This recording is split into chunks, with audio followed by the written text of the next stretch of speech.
ইতালির ভেনিসের সামাজিক সংগঠন প্রজন্ম স্থানীয় এক হলে অস্থায়ী শহীদ মিনার বানিয়ে ৫২ ভাষা আন্দোলনের ২০ শহীদদের প্রতি ফুল দিয়ে সম্মান জানায়।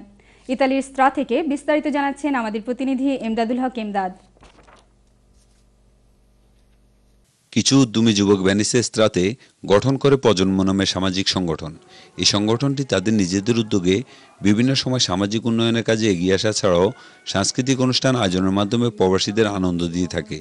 সংগঠনের সদস্যরা জানান, তারা তাদের নিজেদের উপার্জনের অর্থ থেকে গত বছর বাংলাদেশ জাতীয় সংসদের ডেপুটি স্পিকার অবসরপ্রাপ্ত কর্নেল শওকত আলীর মাধ্যমে ফরিদপুর জেলার কিছু গরিব স্কুল ছাত্রদের মাঝে কম্পিউটার বিতরণ করেন।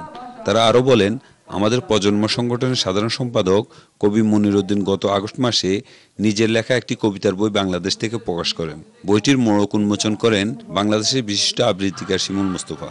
৫২ ভাষা আন্দোলনে শহীদ হওয়া ভাষা সৈনিকদের স্মরণের উদ্দেশ্যে স্থানীয় এক হলে একটি অস্থায়ী শহীদ মিনার বানিয়ে সেখানে পুষ্পমাল্য অর্পণ করেন।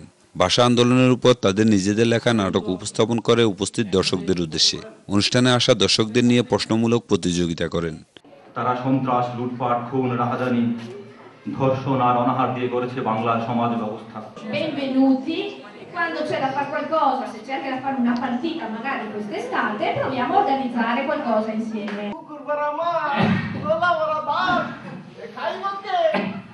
এগুলা তো বেগিনার কেন তোর বাপের তুই আর জন্য তাকে না আছে তোর বিয়া করি যদি বউ যদি আর কিনে খায় তো তোরে কিনলে বিয়া করাইতাম বিয়া হয় আর হইলে আর। ইতালির ভেনিসের স্ত্রা থেকে এমদাদুল হক এমদাদ, চ্যানেল আই।